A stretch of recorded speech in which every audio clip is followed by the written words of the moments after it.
Hello. In 1980, Robert Redford founded the Sundance Institute in order to provide a workshop to encourage and develop independent filmmaking in America. Sundance was initially set up to protect the canyon. I could see that development was becoming rampant, so I decided to buy up land to protect the land that was going to be around myself and my family. And that led to the acquisition of Sundance at large, which is 4,000 acres and really constitutes this a workplace for development of skills of independent filmmakers so their product could get better. This is Park City Spoilers.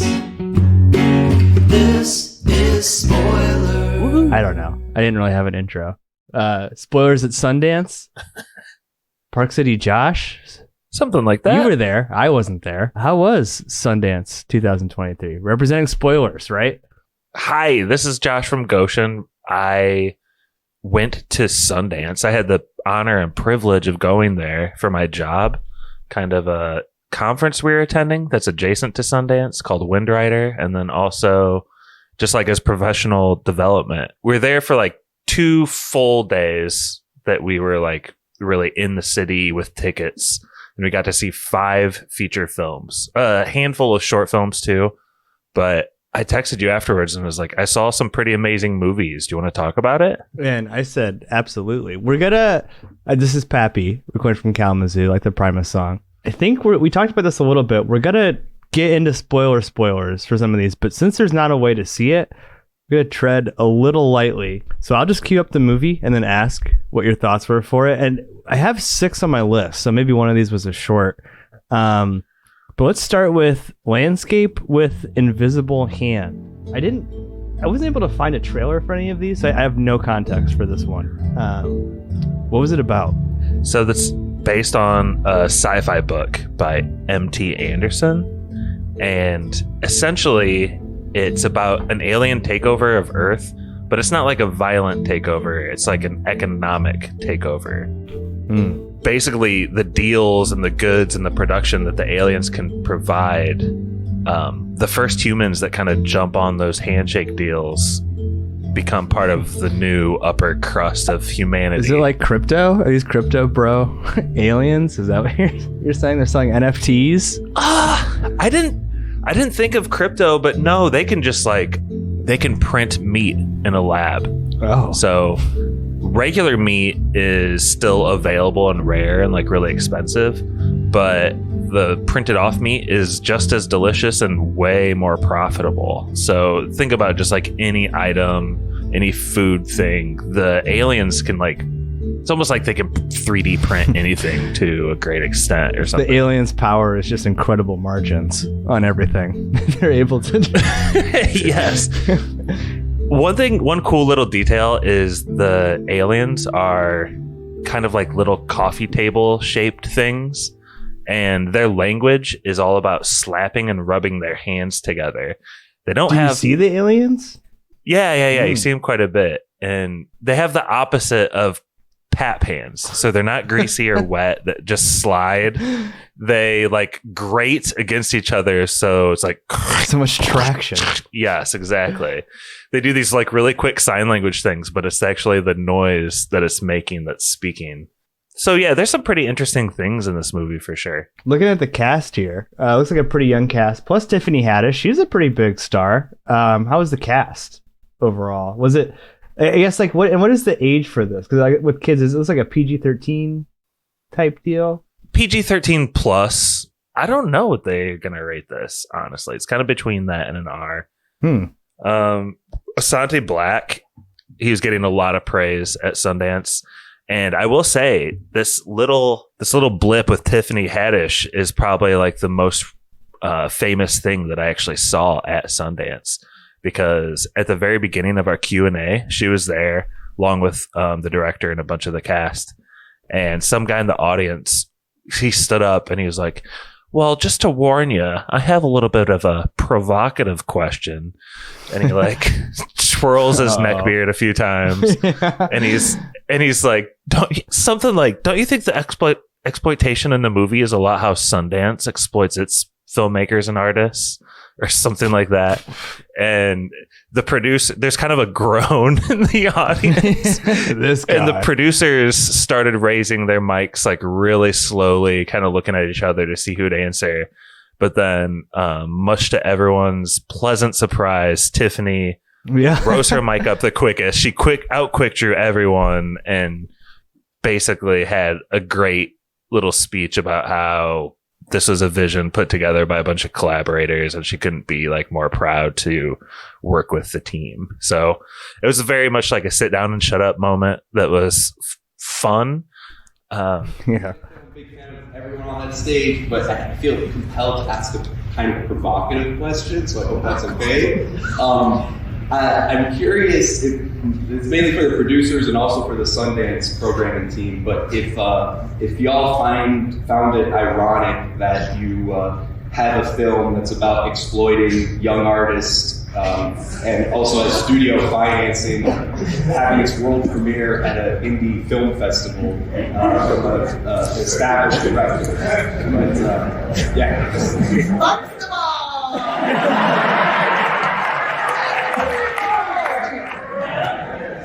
I didn't feel exploited, and I feel like it's very clear, like he stood up for what he believed in, and I think that's what every artist should do. Like if someone's trying to take your content, which I had an experience with that. I didn't have any control, right? And once you speak up, and it shows that he spoke up and he took control of his narrative. He said, I'm not gonna allow this, I'm out, I can't do this. And I feel like that's what every artist should do. When you feel like someone is trying to take your words, take your art, twist it. If you can't do it the way you want to, and if you can't collaborate, then you gotta walk away.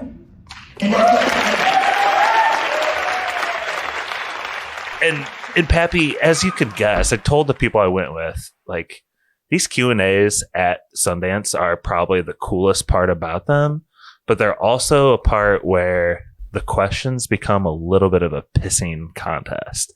Like, who can say the smartest question? Who can give the most personal anecdotes kind of in the midst of telling their question, I guess? It can get pretty bad. Does the question go like, as a blank, I saw this in blank, like that type of question, like putting their own personal experience, lived experience on it? Or is it more of just like name dropping? Yeah, a little bit. Yeah.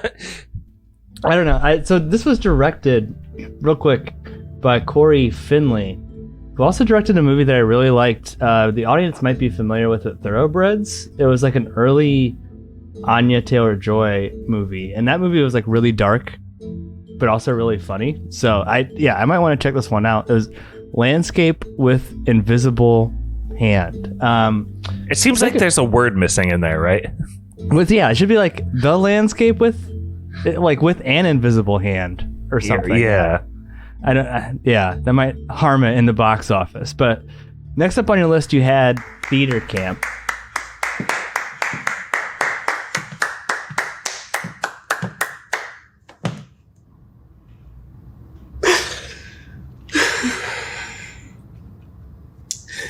These tears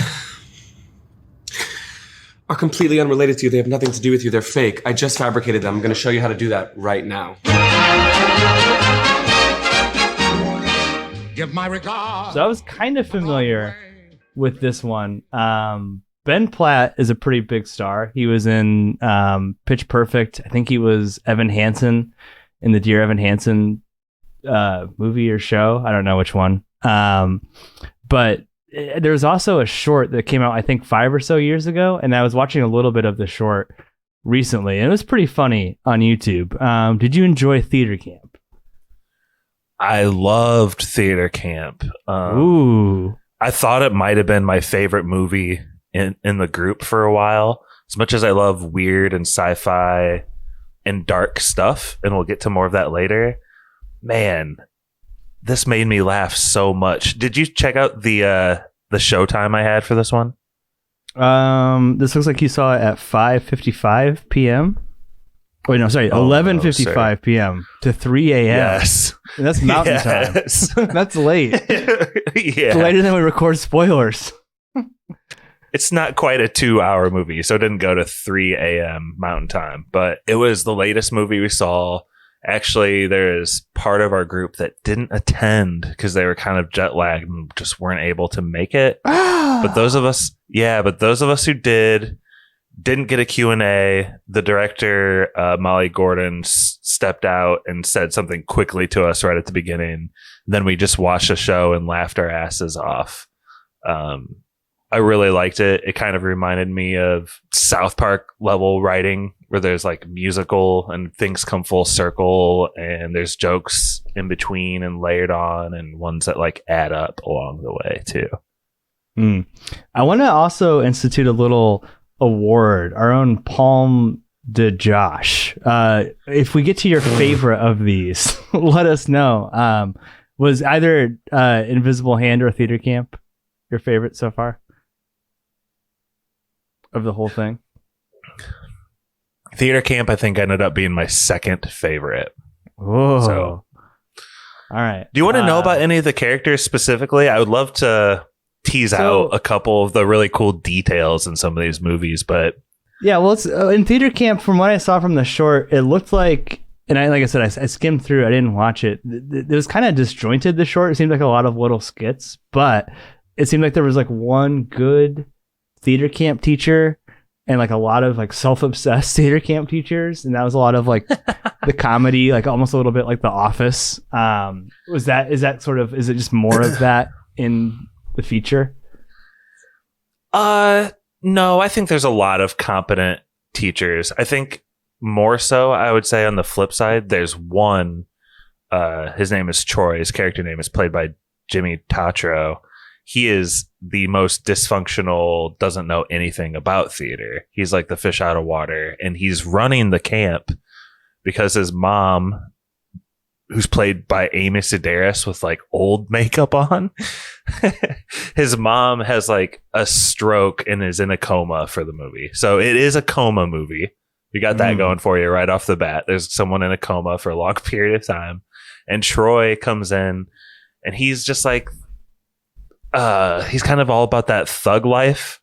One of the kids has this moment on stage during tryouts where they embarrassingly sing Post Malone, and everyone is like, oh boy, this guy doesn't get it. But Troy like starts dancing and singing along with him and like doing the beat, and it's really funny. So is it just a straight comedy for the most part? Is there any singing? Is it a musical comedy or just comedic? Oh yeah. There's, they're kind of writing the final musical the whole time, so you kind of get tidbits here and there. But a lot of the characters sing just in general. Some of them seem like they sing more than they talk even.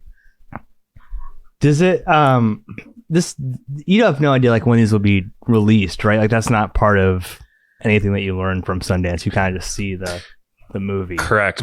But I do believe this got picked up for like $8 million right at the beginning of Sundance. That's the thing. It's like I feel like something like this is like there's such a pent up demand of theater kids wanting to see movies. You know what I mean? Like I feel like this is going to do gangbusters at the box office. This movie also is like hugely LGBTQ centric in kind of the most amazing and best way possible. Really appreciated it. Yeah, if you go to their IMDb, you point this out to me, but it's the actors singing like gay, gay, gay, gay, gay. Yeah, that's the very first thing they say. Yeah, and in Ben Platt's YouTube, he's got like a few like songs that he sung on here with like 7, 8, 9 million YouTube video views. So like I feel like there's this like whole world of like, I don't know, pent up theater kid demand for this movie. I bet it's gonna be pretty big. I couldn't find much though on the next one that you saw. It looks like the next day, got to sleep in a little bit. 2:15 p.m. The Eternal Memory. Did you see that one? We ended up swapping that out. Oh, for The Scrapper? Eternal Memory is this really sad look at people suffering from Alzheimer's. Ooh. And Yeah. we kind of just weren't feeling that, and we saw the Scrapper movie playing at the Egyptian in downtown Park City, and we decided to give that a go instead. Okay, well, let's take a step back real quick before we get into Scrapper. I didn't know Sure. there's multiple venues when you're at Sundance. Like, what is this actually like? Are you taking Ubers in between different theaters? Like, what is your like process as a representative of Spoilers? That's what it said on your credentials, seeing all these movies. No, it didn't. And I will not claim that Spoilers helped in any way with the trip. Spoilers at Sundance, baby. For us, we're part of a larger conference and group, like I said. So we kind of put out 10 or 12 movies we hoped to get. And then we ended up getting kind of just random tickets. And it also depended on what days we're actually going to be there in town. You know, like we were only there for, I think, days like 3 and 4. In the way the theaters work, and maybe this will help answer your question the best way, is just think of like any small town, like Goshen, Indiana, right? We have Linway 14 or whatever. And so like Park City has its own like kind of Linway near the outlet mall. And so that has like 4 screens that are dedicated to Sundance. And then they have like a small theater downtown, like we have the Goshen Theater downtown. They have the Egyptian.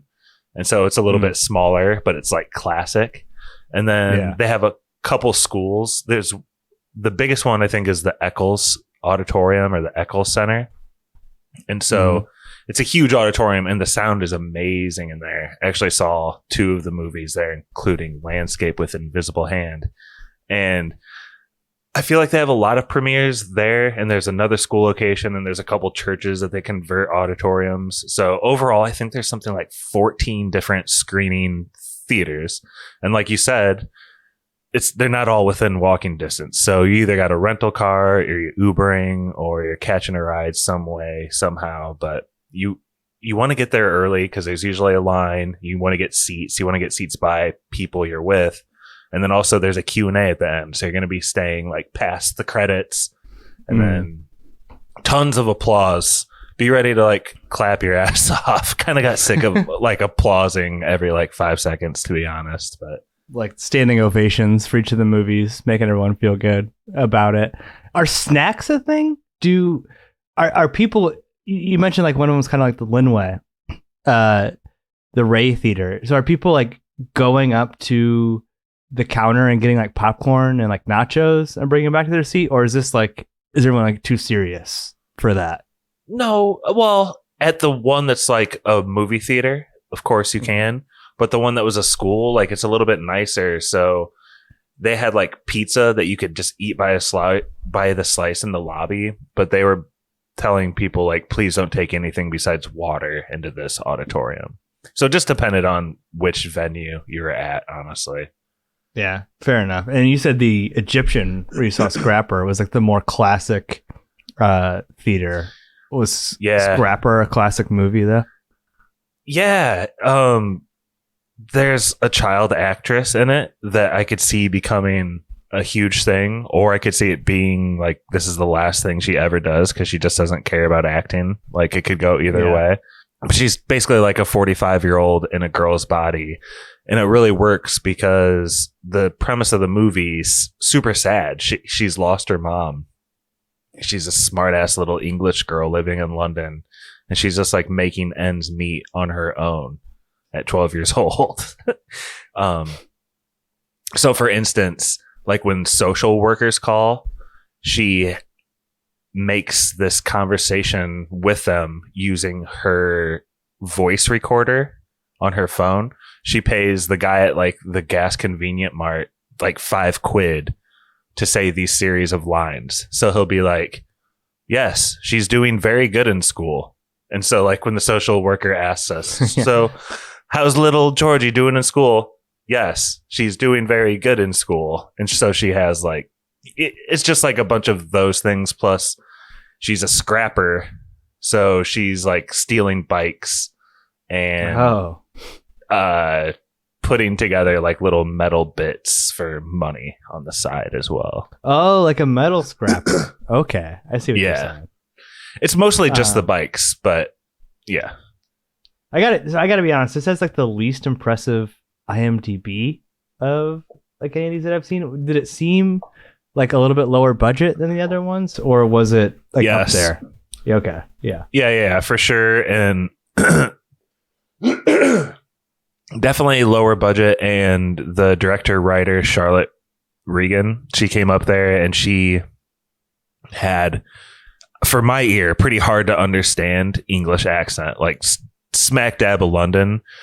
And I know there's maybe not to get excited about yet on IMDb about this, but I would say the main theme song is a street song for this. And if you're a listener of spoilers, that's why you guys saw this. It's one of the songs that we've used the beat for in trivia in the past, so it made me so happy to hear.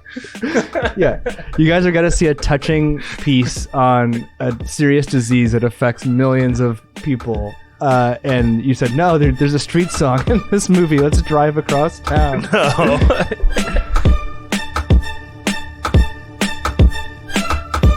That's it.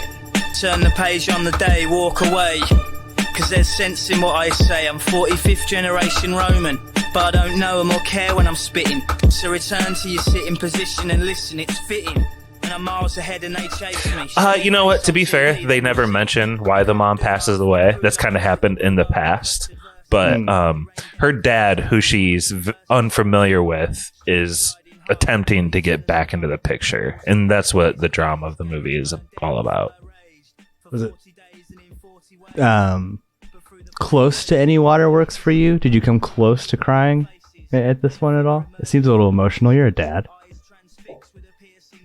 Yeah, I was pretty good at detaching myself because I don't know, when you're in Park City and there's so much going around you and it's a packed theater, I think there's other things you can kind of focus on in the moment. But yeah, definitely well written. I think it'll probably bring tears to most people's eyes for sure. Did you ask a question at any of these? Did you make it up to the mic or raise your hand? No. Just took it in. Yeah. I usually try to formulate a question. Josh from Spoilers Podcast. No. Next up, this looks like a 6:30 day 2. I think one of the last ones you saw there. The Deepest Breath. It looks like a Subnautica game poster and looks terrifying. Is it a diver? It looks like. Why do you say it looks terrifying? Because it just, dude. I mean, I don't know. It's got. I'll describe the poster to the audience at home. We're like below a diver, and it is dark. It is deep, and all you can see is like the hole at the top. I forget like what the word is for like the fear of like the deep ocean or whatever. But this is extremely triggering to that. Brett would hate this. I think this is one of the ones where I think I want to get into some spoilers directly here, Please. Pappy. Yeah, let's do it. It says production company A24, by the way. Is that true? They helped out. I think they helped get it across the finish line. They're not. This isn't like one of those movies with like a twist or anything. This is a documentary. Ooh. Yeah, this is a real thing that happened to a couple of people. And the whole movie takes place on interviews or like found footage and footage from dives. But the two people that this movie is about is Alessia and Steven. And I forget if it's Alessia or Alicia. I feel like I'm saying that wrong. What sounds better to you, Pat? Alicia. Alicia? Yeah.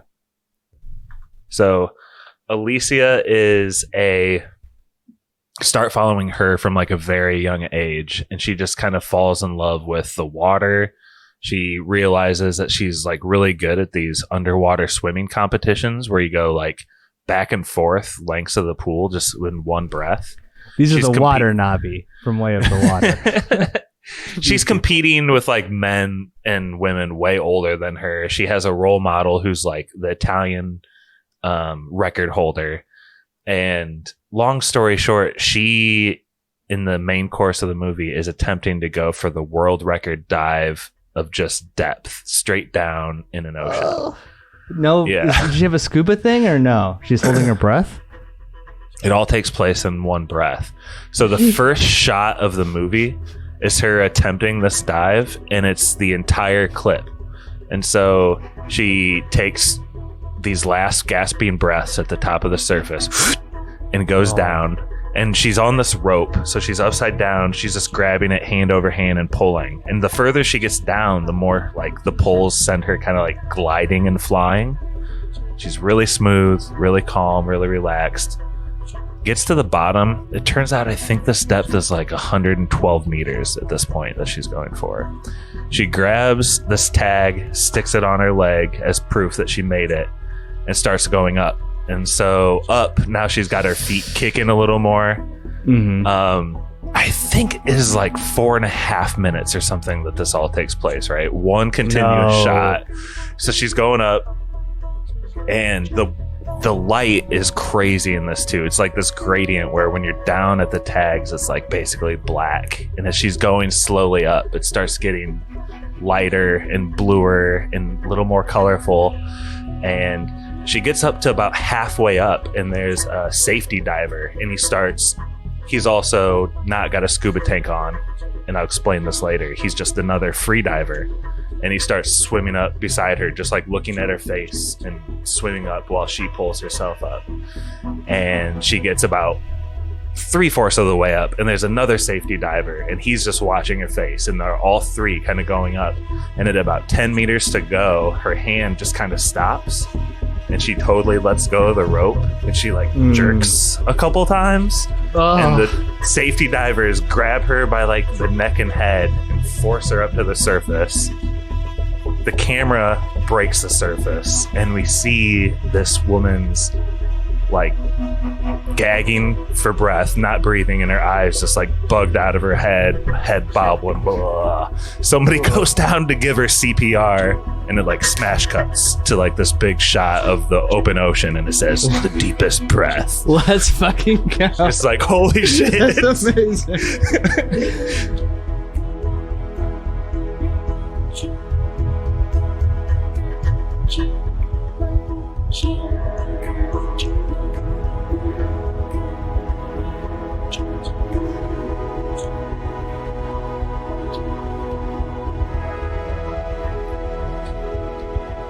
And that one deserved an applause. Like I wasn't loath to give that title sequence to so you're clapping in the middle of a movie, like you're seeing something for that one. Happen. That one I did.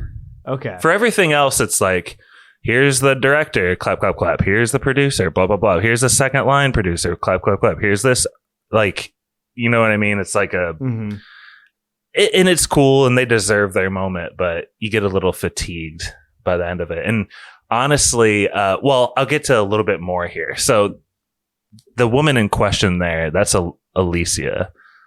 And the counterpoint to her, two people's lives who eventually intertwine, is Steven. He's Irish, and he's just kind of like adrenaline junkie sort of guy. He like moves to Africa to find gorillas in the Congo. He does a lot of scuba diving, and he eventually, his travels find him in the free diving world, right? An adventurer, jack of all trades, a journeyman adventurer. Yes. Yeah. Do a little bit of this, a little bit of that.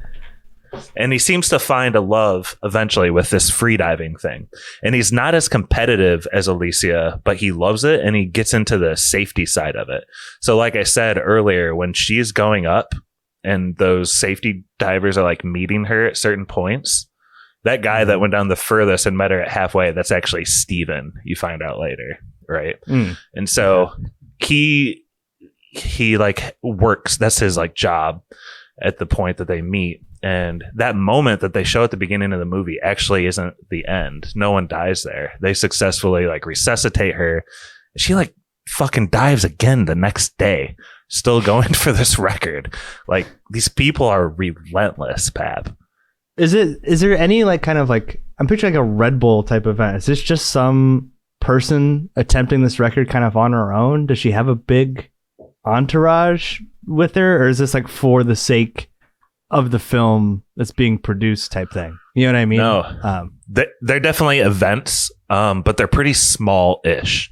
Okay. Like 4 or 5 divers. There's one of her main competitors was another Italian woman. Another was a Japanese woman who's like kind of kicking her ass at the end a little bit. And so you got a couple different characters, and there's like a little crowd. And one thing that's interesting is like when they come up to the surface on a completed dive, they either get a white, yellow, or red card. A white means that they did everything clearly and cleanly. They have the tag. They showed no signs of like wooziness. Right. Clean so run. Yeah. So that time where she passed out, obviously that's a red, and a yellow is in between somewhere where maybe their eyes roll back in their head, or they can't find the rope at the top for too long because they're like out of it, if that makes sense. So there's definitely like rules to this competition and a following. Every once in a while they show like a news clip like Alicia blah blah blah breaks Italian world record. She's on a few talk shows and stuff, but you know, as far as like American dudes, you and I haven't like you don't know who these people are, right? Yeah, but they're still professional athletes in their realm, and it's amazing what they do, of course. And here's the final spoiler if people want to go ahead and click ahead a couple 30 seconds. Steven, towards the end of the movie, is the one that actually ends up dying. Whoa, on a dive? Yeah, and does it saving Alicia too. So she barely survives and has to be resuscitated, but he's like face down and like too far gone. Do they show like him dead? Like they don't show his body like that, but they do show like this one final picture. So there's scuba divers that are at different points in these dives too, but the scuba divers, their lungs are working, and if they just like started surfacing quickly, they would get the bends and possibly die as well. But even more to the point, they're not very fast. They're like a tank with all their gear, and kind of like they're just like sitting there motionless in the water, kind of getting footage. So if they were to swim anywhere, they'd be like going from a dead stop, whereas the free divers are using all this momentum and kind of springing around everywhere. So it really depends on the free divers to save the other free divers that are going for the records. And there's this final shot of Steven. Alicia came down and she like missed the checkpoint for the rope, started going the wrong way, and he was a little late finding her and started like pushing her up and towards the surface, and that's like the last shot. You can see him like guiding her. Damn. Yeah. So, okay, let me ask this. One more practical question. Is this the kind of documentary where it goes into like exactly what happens when you have the bends? You know what I mean? Like, is this like does it cut to like a Mr. DNA, like a Dino DNA, and shows you like, this is what your brain's doing? Or is it like, is there a talking head that explains that? Or is it just kind of assume, you know what I mean? That you would, I think one of the, no one gets the bends in this because the scuba divers are like the safe ones, right? They're down there just breathing. Okay. But it's, and one of the actual scuba divers that like took that final picture, she just said something like, it's frustrating that as a scuba diver there wasn't more I could do because of the restrictions of this, like something right in conversation, but it wasn't, there wasn't a whole aside of like an arrow that points to a scuba diver. They have this much air and can stay down for this long. This is where they will be. Beep, beep, beep. It was far more fluid and footage driven than that. Second thing, Steven's death, is the documentary like calling this death out as a tragedy or like a potential safety failure, or just like an inherent risk, right? Because I mean, that's like a pretty fucking dramatic thing to happen in any sporting event, right? Like, you know, Damar Hamlin gets hit in the chest and people like want to shut down the NFL. This dude is like a ref dying, you know, trying to save a player in a game. It's crazy. Well, his dad was the person that attended the Q&A along with the filmmaker. Oh my God, dude. So that was another tragic. Yeah. That was a time where like great applause felt right. And all the other applause we were giving felt kind of like wasted in comparison. But I would say, and maybe this is a little bit of a critique, Pat, the movie places the death more along the lines of a tragedy of like love. Like him and Alicia had a budding relationship. They were both single and kind of like together at the time. Situationship. You know, I think she's since like moved on, and there's like 3-5 years ago that this happened. But like, I do wish there's a little bit more. I really wondered, Pap, like, it's one thing for Alicia to be risking her own life, and that's terrible, and hopefully she's can be safe and do what she loves to do. But I feel like after someone else that you maybe possibly love died trying to save you in the sport, it seems like you would slow down or would change your course a little bit. And it's not what Steven would want, bro. Dude, she's gone like 17 more feet or meters since then, like extended her record. Not insane. That sounds terrifying. The Deepest Breath, again, the name of that documentary. I want to see that one. That's getting my palm de Pappy of most anticipated. The last one that you had was actually, I think this was one of the first ones that you saw, or the first one of the last day, or I'm not 100% sure. Last one I saw. Last day. This looks like it's listed in Redstone Cinemas. Yep. Eileen, and this had Anne Hathaway, right? So maybe like the biggest star power that we had. Was she in the building for the screening? She was not in the building. She was at the premiere, but I think this was the second showing of this. But dang, am I glad that this was on our short list. We didn't get to see. I wish we got to see so many more films while we were there and could just pack them in. It just doesn't really work like that. But man, I'm so thankful I got to see this one, Pap. This is my palm to Josh award. Let's go. Eileen. It was a little bit divisive among the group of people we went to. Two of the people didn't like it that much. They thought this wasn't necessarily Anne Hathaway's best role or best type of performance, and me and another person really liked it and thought it was our favorite movie of the week. So I don't know. I feel like you can tell that I'm smiling while I'm talking about this right now because it was a really good memory seeing this in theater. This has actually got like a insanely high IMDb rating right now. So if you're not familiar with that, IMDb kind of has like a power ranking interest index. And this is number 110 out of all of the movies on IMDb right now, which is pretty astounding. I don't think there's like a trailer out there for this. This must just be like, Sundance buzz as far as I know.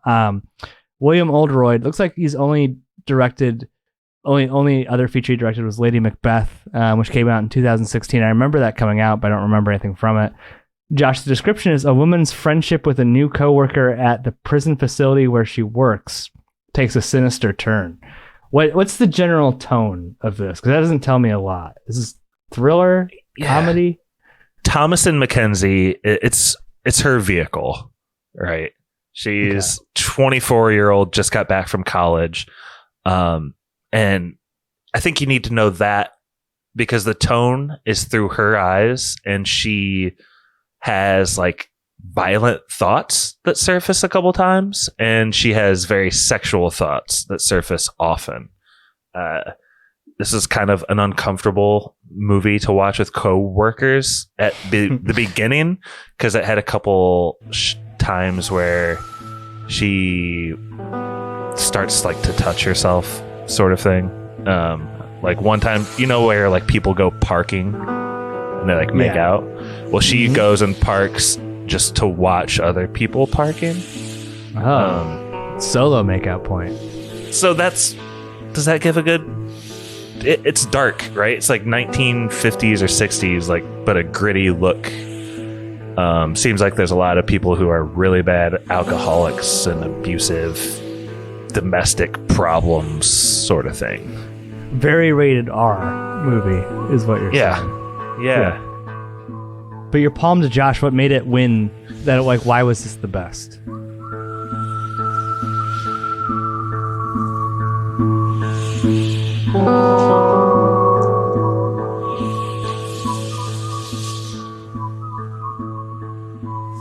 Here's another moment where people might want to jump forward 15 seconds if you don't want to hear spoilers on spoilers. There's this moment where Anne Hathaway levels with our main character, who's like shy. She's invited to Anne Hathaway's house, and Anne Hathaway seems kind of like over the top eccentric, like kind of babbling, and all of a sudden Anne Hathaway like leans down and whispers to her, "This isn't my house. This is the Polk's house, and I got Mrs. Polk tied up downstairs." What the fuck? Yeah. Man, I just totally dropped a It's I fine. hope people fast forward. Is it fine? Okay. People Like, will remember. Like what you're saying though, it sounds like this is gonna have like a multiple Oscar nomination type movie. I don't- like performances. I don't know. It feels more like an edgy, experiential film that is kind of like shocking and gritty more than like Oscar award winning necessarily. Like I get more vibes of like Tarantino than I do like Scorsese or something like that. I want to explain this spoiler though a little bit more, Pap. So if you're trying to skip the spoilers, keep skipping along, keep going, blop blop blop, skip it up. Thomasin Mackenzie, she's Eileen, the main character. She sees like this one good-looking boy that's in the penitentiary, and he's very mysterious and he's very quiet. His name's Lee Polk. And Anne Hathaway is the new psychiatrist at the prison ward, and she seems to take a special interest in Lee. And Eileen goes through waves of thinking like Lee is just fucked up, Lee is misunderstood, Lee is really cute, Lee is not cute, Lee is, you know what I mean? Like all of the waves. Yeah. Yeah. And so it turns out that Lee's crime was killing his dad in his sleep, like stabbing him in the face to death. And Anne Hathaway finds out that it's because he had been raping his son. Jeez. Like every night. This seems like a very uncomfortable coworker movie. Yeah. And the mom, who she ends up tying up in the basement, is like had like gone through painstaking means to like make sure that the dad like could do that every night. I don't want to get into the details of that, but the movie does, and it's terrible. There's just like a moment in this movie where everything kind of flips on its head, and it's a great feeling. And this is the only movie I think we saw that was shot on actual film. It's a time period piece. I absolutely loved it, Pap, and it's the definite future spoilers. Like we'll do a full movie on this, if nothing else, because I just want to pick this at some point. I hope so. Only 97 minutes too. That's pretty short, and based on a pre-existing novel. Yeah, I like it. So that the winner of the Palm did Josh. Any final Sundance Film Festival thoughts from you? I gotta say, Eileen and The Deepest Breath got me super excited from this list that we just went over, and Theater Camp also sounds pretty funny. Anything else I'm missing? I agree. I mean, I think true movie lovers will probably do their due diligence and flip through some of the other movies that we didn't get to see at Sundance, because I know there are a lot of other good ones too. This is obviously a very incomplete list, just what I randomly you saw. So yeah, I hope you enjoyed this kind of makeshift episode that we threw together. And Pat, thanks for being curious and asking all your questions. I hope I had the right answers for you. Yeah. Well, if you'd like to send more Spoiler Men to Sundance, you can subscribe to our Patreon, which Spoiler Man will tell you how to do. Please take it away, Spoiler Man.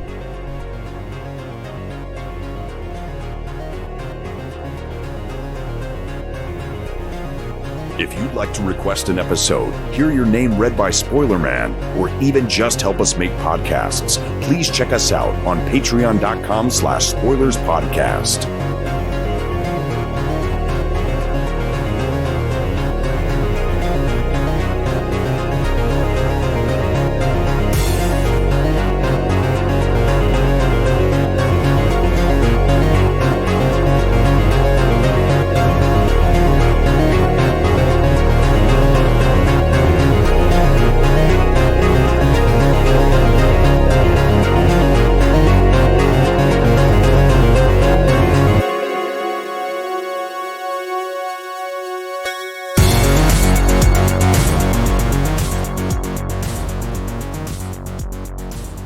Special thank you to our patrons, Druid King, Eileen is a very, very, very complicated person. Matt Troll, Felt like a story that I had never seen told in a movie before. Nick, I mean, I wanted to see it. The Meg, The urges that she has haven't been paid enough attention to. Brother Brian, The writing was at such an extraordinarily high level. Nurse Stacy, You know, she's quite a dark person, so I hesitate saying that I relate to her. The Wolf, What you both created, it was acrobatic in its poetry, and David, I didn't notice until we were on set that she's a serial monologuer. Barky 420, I mean, I'm still tickled by her, if I'm completely honest. I think she's really a lot of fun. Davey Kerr, I think it was like, Total Movie Recall, and I didn't feel like, I felt like I got so many of the answers in the book. Spencer, The concept of a character being something so fixed and rigid and possessed by a single person, it's not really resonating with me right now. PK, Like this, like, look at this. This is incredible. That was Spoilers.